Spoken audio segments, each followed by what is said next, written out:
Actually ये question अच्छा question है और आता भी है पेपर में।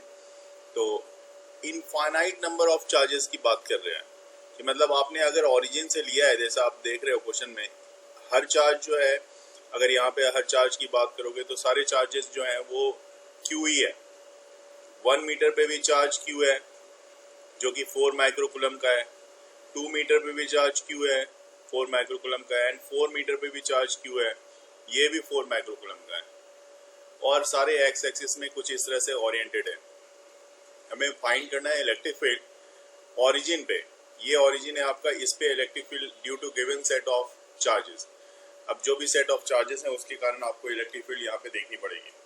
तो चलिए, आपने देखा electric field at the origin due to given charges जो होनी चाहिए वो क्या होनी चाहिए। थोड़ा सा यहाँ पे देखते हैं फॉर्मूला आपको अच्छे से पता है इलेक्ट्रिक फील्ड का, के क्यू बाय आर स्क्वायर होता है। तो यहाँ पे जो के होता है, के सब में कॉमन आ जाएगा ना। अगर आप देखोगे इसमें, इसके लिए भी अगर इस दोनों के बीच की डिस्टेंस 1 है तो आप क्या लिखोगे, के क्यू बाय 1 का स्क्वायर। इसके बीच की डिस्टेंस 2 है तो आप लिखोगे के क्यू बाय 2 का स्क्वायर। ओरिजिन से लेके इसके बीच की डिस्टेंस 4 है तो के क्यू बाय 4 का स्क्वायर लिखोगे। तो मैं क्यों ना कहूँ कि आप अगर ऐसा लिख रहे हो तो के को आप कॉमन ले लो, मतलब 9 इंटू 10 पावर 9 को आप कॉमन ले सकते हो क्योंकि ये आपके हर एक पार्ट में आ रहा है। तो ये yes, और क्यू भी कॉमन। हाँ, इवन क्यू भी कॉमन आएगा। तो क्यू आपके पास जो है 4 माइक्रोकुलम का है, 4 इंटू 10 पावर -6 में लिख देता हूँ यहाँ पे, क्यू भी कॉमन है। Very good. तो अब आपके पास ये जो बच रहा है, तो दैट मीन्स 1 बाय 1 का स्क्वायर प्लस 1 बाय 2 का स्क्वायर प्लस 1 बाय 4 का square plus and so on according to the question. ये आपके पास बच रहा है। दैट मीन्स 9 4 जा 36 and 9 minus 6 is 3। That means 36 into 10 power 3।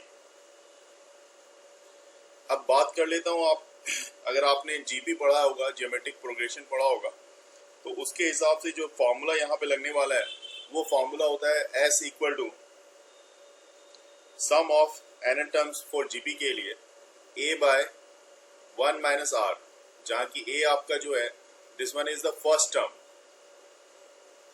बहुत अच्छे से आपको पता होगा फर्स्ट टर्म, और फर्स्ट टर्म यहाँ पे 1 बाय 1 का square, that mean first term आपका 1 है, दूसरा टर्म आपका 2 का स्क्वायर और तीसरा टर्म आपका 4 का स्क्वायर है। तो ज्योमेट्रिक सीरीज की बात करनी पड़ेगी यहाँ पे। बड़ा अच्छा कॉम्बिनेशन है क्वेश्चन में, मैथमेटिक्स और इसका दोनों का कॉम्बिनेशन है, फिजिक्स का। तो सम ऑफ एन टर्म्स के लिए ये आपका फॉर्मूला यहाँ पे लगेगा। और कॉमन रेशियो जो है 1 और 1/4 के बीच की, या 1/2 का स्क्वायर प्लस 1/4 के स्क्वायर के बीच की जो कॉमन रेशियो है, CR लिख दो आप, दिस वन इज 1/4।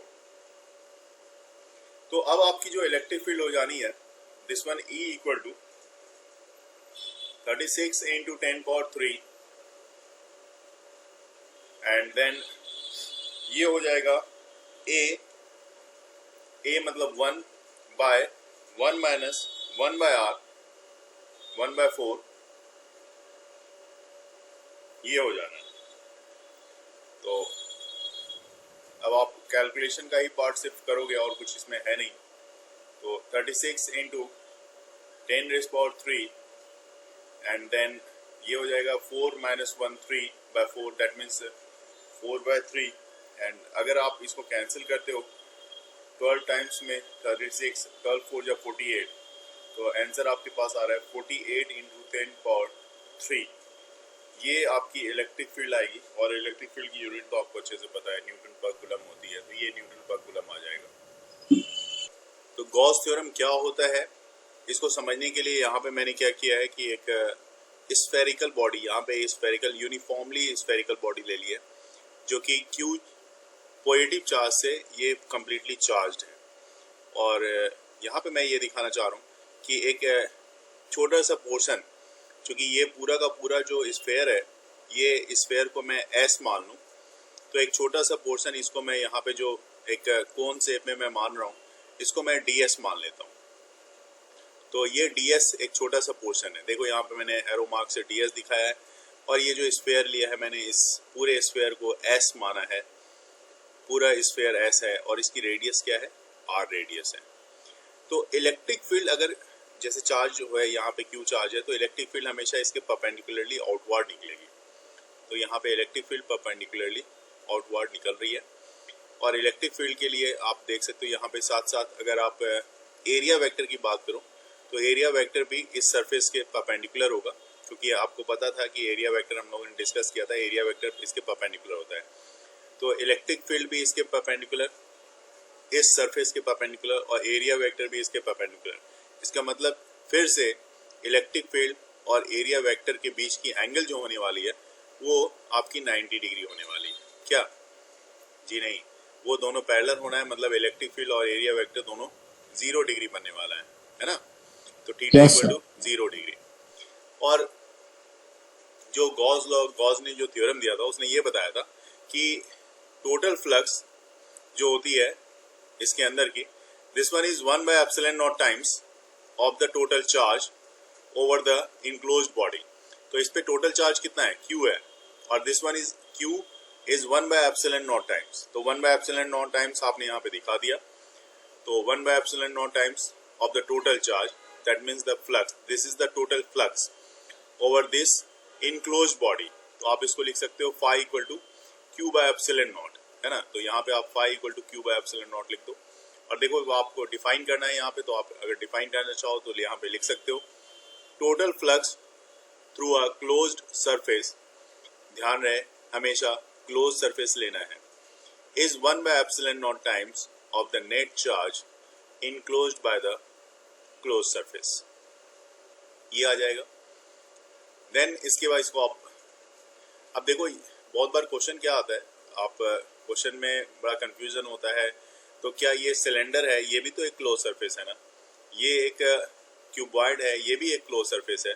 तो क्यूबॉइड और सिलेंडर का भी क्या फ्लक्स, टोटल फ्लक्स इसके इस क्लोज सरफेस एरिया के लिए भी Q बाय एप्सिलॉन नॉट होगा क्या? तो जी हाँ बिल्कुल, आप सही सोच रहे हो, इसके लिए भी flux Q by epsilon not होगा और इसके लिए भी flux Q by epsilon not होगा। एनसीईआरटी में एक क्वेश्चन दे रखा है उन्होंने, इसमें कितनी फेसेस होती हैं क्यूबॉइड, क्यूब में?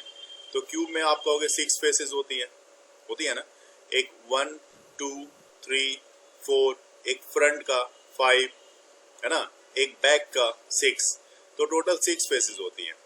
तो अगर पूछा उसमें क्वेश्चन ये पूछा गया है कि अगर आपका टोटल फ्लक्स मान लो आपने माना है Q बाय एप्सिलॉन नॉट, तो किसी एक फेस से होके इसका फ्लक्स कितना होगा? तो एक फेस से होके जो फ्लक्स होगा वो 1/6 होता है, इसलिए 1/6 Q बाय एप्सिलॉन नॉट आप यहाँ पे लिखोगे।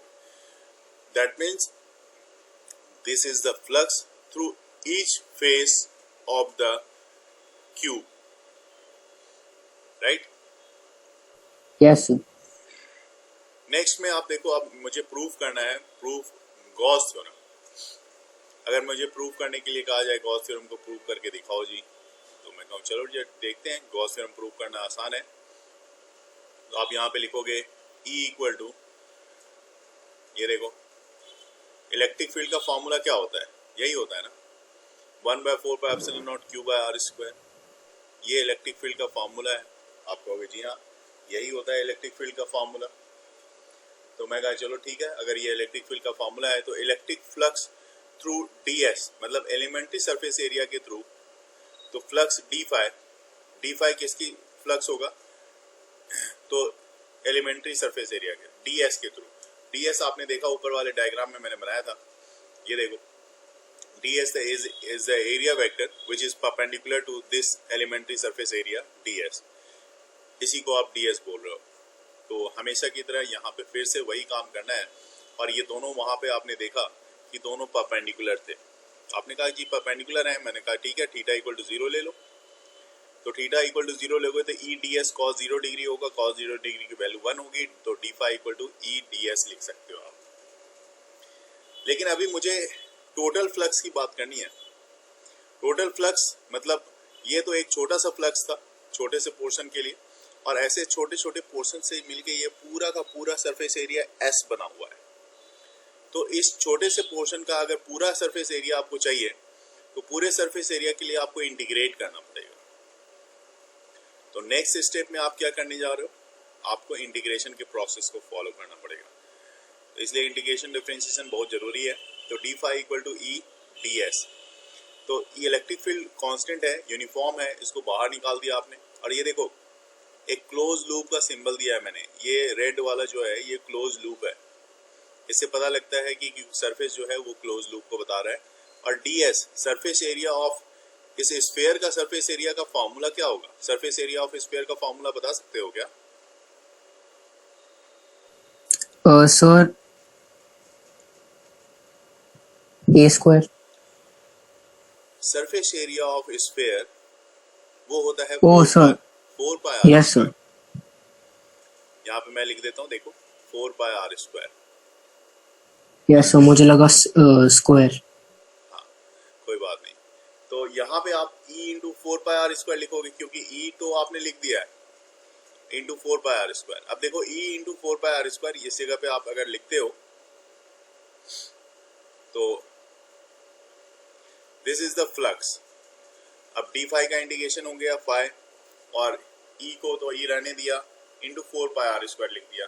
लेकिन अभी आपने इलेक्ट्रिक फील्ड के लिए जो फॉर्मूला लिखा था वो फॉर्मूला क्या था? देखो जरा, 1/4 pi epsilon naught Q by R square. Electric field at any point S, जो कि S एक गॉसियन सरफेस है, उसका formula E equal to 1/4 pi epsilon naught Q by R square. तो क्यों ना इस फॉर्मूले को, ये इस E के फॉर्मूले को यहाँ पे पुट किया जाए। तो अगले स्टेप में मैं वही करने जा रहा हूँ। तो आप देखोगे अगर ये फॉर्मूला में मैं पुट करूँ तो phi equal to 1/4 pi epsilon naught, ये E का वैल्यू है Q बाय आर स्क्वायर। अब मैंने E की पूरी वैल्यू यहाँ पे रख दी है, और 4 पाई आर स्क्वायर इसके साथ आपको प्लेस करना है इंटू 4 पाई आर स्क्वायर। देखो 4 पाई कैंसिल हो रहा है, आर स्क्वायर भी कैंसिल हो रहा है। तो बचा क्या आपके पास? फ्लक्स के लिए जो फॉर्मूला बच रहा है, this one phi equal to Q by epsilon naught.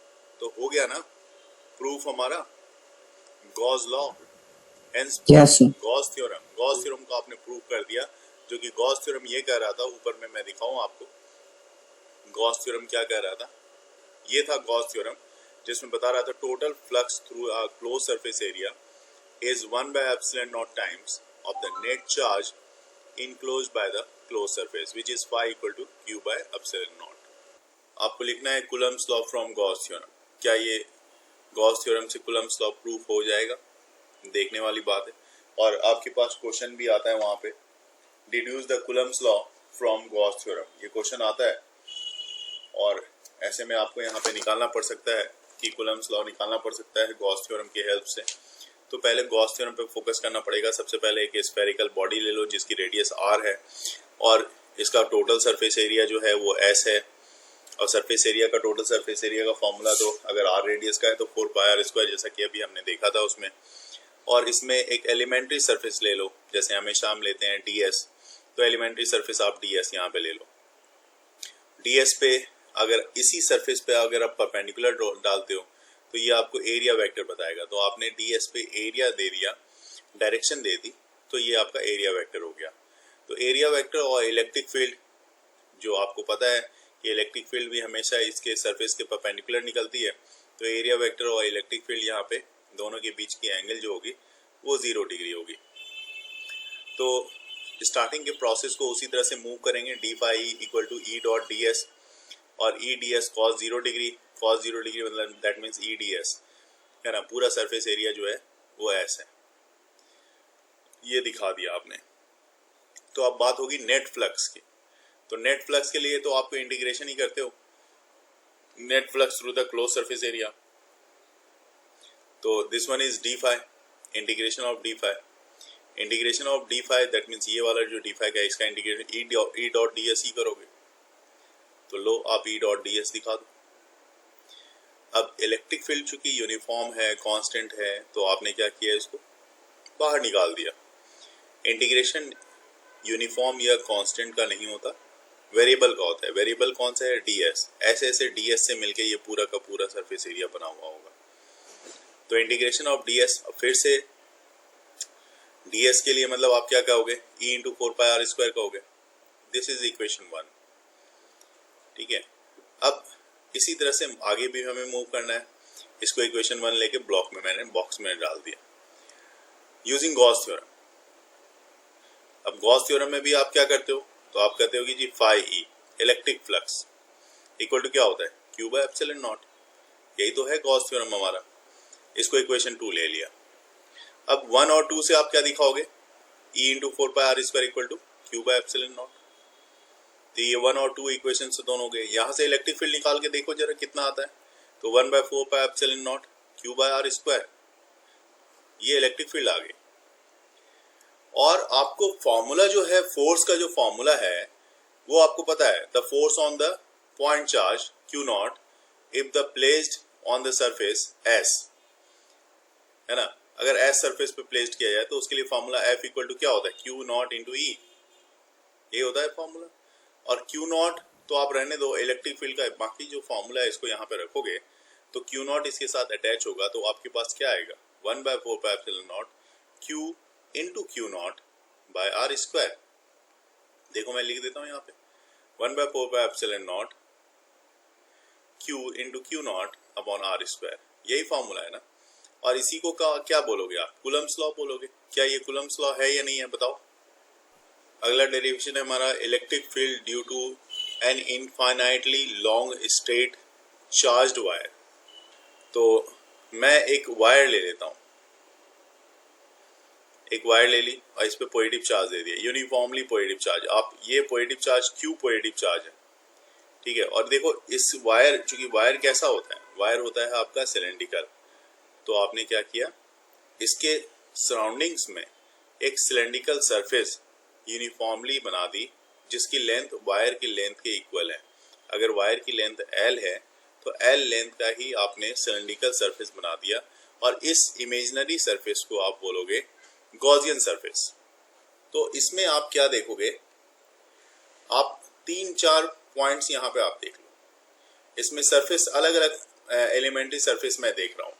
देखो अलग अलग एलिमेंट्री सरफेस की मैं बात कर रहा हूँ। 3 सरफेस मैंने ली। देखो एक ऊपर ले लिया जो इस तरह का, मान लो कि आपके घर में जैसे ग्लास है तो ग्लास का ऊपर वाला सरफेस और ग्लास का नीचे वाला सरफेस और ग्लास का एक साइड वाला सरफेस जिसको स्लैंट वाला सरफेस बोल सकते हो, कर्व सरफेस बोल सकते हो। तो ये जो पोर्शन है ये ग्लास का कर्व सरफेस है, और ये ऊपर वाला सरफेस और ये नीचे वाला सरफेस है। लेकिन ये देखने वाली बात है कि अगर आपने यहाँ पे ये पॉजिटिवली चार्ज है, ये वायर है, ये पॉजिटिवली चार्ज है जिसकी लेंथ एल है, तो इसके कारण इलेक्ट्रिक फील्ड तो हर तरफ बनेगी। मतलब इस कर्व सरफेस एरिया के परपेंडिकुलर भी होगी और ऊपर भी होगी और इवन नीचे भी होगी। तो आप यहाँ पे इलेक्ट्रिक फील्ड दिखाओ सबसे पहले। ये देखो इतनी सारी इलेक्ट्रिक फील्ड मैंने दिखा दी। ये इलेक्ट्रिक फील्ड लाइंस है जो इधर बन रही है, ठीक है। अब इलेक्ट्रिक फील्ड लाइंस में आप देखो, अगर मैं यहाँ दिखा रहा हूँ रेड वाली लाइन से, मैं इसका एरिया वेक्टर दिखा रहा हूँ। मतलब ये ऊपर का सरफेस है तो इसका एरिया वेक्टर ऊपर की तरफ होगा जो कि 90 डिग्री बनाएगा। ये एरिया वेक्टर नीचे वाला है तो इसके लिए नीचे का बनेगा जो 90 डिग्री इस पे बनेगा। तो एरिया वेक्टर क्या होता है, जो भी सरफेस एरिया आपने ली है उस पे 90 डिग्री होनी चाहिए। ये कर्व सरफेस एरिया में भी मैंने एक पोर्शन लिया हुआ है, इसके भी परपेंडिकुलर इस तरफ एरिया वेक्टर दिखाएगा। तो हर जगह का एरिया वेक्टर आप दिखा दो। तो एरिया वेक्टर अब देखो यहाँ पे ऊपर वाले में क्या है, ये 90 बना रहा है। नीचे वाले में भी एरिया वेक्टर इलेक्ट्रिक फील्ड के साथ कितना एंगल बना रहा है, 90 डिग्री बना रहा है। तो अगर ये 90 डिग्री बना रहा है तो आप यहाँ पे कैसे दिखाओगे, तो जैसे फ्लक्स निकालते हो तो ऊपर इस पोर्शन के लिए जो फ्लक्स निकलेगी वो क्या निकलेगी, phi equal to E dot D S. और ई डी एस कॉस 90 लिखोगे तो कॉस 90 की वैल्यू तो 0 होती है, तो ऊपर वाले सरफेस के लिए फ्लक्स कितना हो गया, 0 हो गया। उसी तरह से नीचे वाले का भी फ्लक्स क्या हो जाएगा, हमारा 0 हो जाएगा। तो ये भी फ्लक्स हमारा क्या हो गया, 0 हो गया। लेकिन ये वाला जो सरफेस है जिसमें इलेक्ट्रिक फील्ड और एरिया वेक्टर दोनों सेम डायरेक्शन में है, तो इस केस में जो होगा ई डी एस, ये आपका टोटल फ्लक्स यहाँ पे इलेक्ट्रिक फ्लक्स ई डी एस के फॉर्म में आएगा, ठीक है। अब इसमें कोई चेंजेस हमने नहीं किया, तो इसका मतलब ऊपर वाला जो फ्लक्स बनेगा वो 0, नीचे वाला फ्लक्स 0। तो टोटल फ्लक्स जो बननी है सिर्फ और सिर्फ कर्व सरफेस एरिया के कारण नेट फ्लक्स यहाँ पे फॉर्मेशन होना है, और किसी और के कारण तो फ्लक्स बनेगा नहीं। तो वैसे कारण से अगर आप फ्लक्स देखोगे तो फ्लक्स जो कर्व सरफेस एरिया के कारण बन रही है, तो D phi E equal to D S. तो नेट फ्लक्स मतलब नेट फ्लक्स इस कर्व सरफेस एरिया के कारण, सिर्फ कर्व सरफेस एरिया के कारण जो बनेगी, तो नेट फ्लक्स इक्वल टू आप लिखोगे D phi E equal to E dot D S. जैसे कि मैंने बोला कि इलेक्ट्रिक फील्ड कांस्टेंट है तो इसको बाहर निकाल दो, डी एस सरफेस एरिया है। तो सरफेस एरिया, इस सिलेंडर के लिए सरफेस एरिया का फॉर्मूला क्या होता है? तो curve surface area of cylinder होता है 2 पाई आर एल। तो यहां पे आपने लिख दिया 2 पाई आर एल, इसको इक्वेशन 1 मान लो। उसी तरह से आप फिर से देखो फ्रॉम गॉस थ्योरम क्या होता है। फ्रॉम गॉस थ्योरम जो फ्लक्स होगी आपकी वो क्यू बाय एप्सिलॉन नॉट की होगी, लिख दिया, दिस इज इक्वेशन 2, ऐसा दिखा दिया। अब देखो यहां तक कोई प्रॉब्लम? इक्वेटिंग इक्वेशन 1 एंड 2, ठीक है, अगर 1 और 2 पे इक्वेट किया जाए तो यहां से देखो क्या होगा, E equal to E into 2 pi R L equal to Q by epsilon naught. पहला equation E into 2 pi R, मुझे इलेक्ट्रिक फील्ड चाहिए इसलिए मैंने पहले E into 2 pi R L को लिखा है और उसके बाद क्यू बाय एप्सिलॉन नॉट को लिखा है। यहां से आप देखो E की वैल्यू निकालो, E इक्वल टू अरेंज करना पड़ेगा क्या, 2 पाई और एप्सिलॉन नॉट को एक साथ लिखने जा रहा हूं मैं, ध्यान से देखेंगे।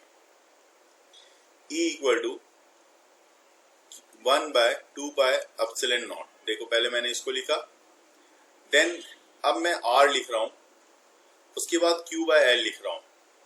अब अगर आपको याद होगा अच्छे से तो Q बाय L क्या होता है ये बता सकते हो आप। तो Q बाय L आपने लैम्डा बताया, लैम्डा मतलब क्या, चार्ज पर यूनिट लेंथ, मतलब सरफेस चार्ज डेंसिटी बोल सकता हूं मैं। तो यस सर। इसको मैं आपके लिए लिख रहा हूं lambda by 2 pi epsilon not into R, right, ये मैंने लिख दिया। अब इसके साथ साथ ही एक कोई काम यहाँ पे मैं और कर देता हूँ, वो काम क्या है वो देख लो। यहाँ से तो हमने इलेक्ट्रिक फील्ड निकाल दी, लेकिन इलेक्ट्रिक फील्ड का और एक फॉर्म जो यहाँ पे बन सकता है वो भी देख लेते हैं। अगर मैं 2 से नोमिनेटर और डिनोमिनेटर में मल्टीप्लाई कर दूं तो नीचे वाला हो जाएगा 4 pi epsilon not into R, और 4 पाई एप्सिलॉन नॉट जो होता है वो किसके इक्वल होता है, तो वो K के इक्वल होता है। तो अब ऊपर आप लिखोगे 2K लैम्डा अपॉन में R। तो इलेक्ट्रिक फील्ड का जो फॉर्मूला हो गया यहाँ पे, ये भी आपके पास एक फॉर्मूला मिल गया 2K लैम्डा बाय R। अब इससे एक चीज और पता है कि भाई इलेक्ट्रिक फील्ड सिलेंडर की जो सिलेंड्रिकल बॉडी होती है उसकी इलेक्ट्रिक फील्ड क्या होती है, उससे साफ पता लगता है कि E इनवर्सली प्रोपोर्शनल होता है R के, E डायरेक्टली प्रोपोर्शनल होता है लैम्डा के। ये चीज क्लियर होगी, क्योंकि कभी कभी एमसीक्यू के क्वेश्चंस जो होते हैं वो इस तरह पे बेस्ड होते हैं और इसमें इसे आपको डायरेक्ट बताना पड़ता है कि भाई लैम्डा अगर डबल हो गया तो इलेक्ट्रिक फील्ड क्या होगी, डबल हो जाएगी।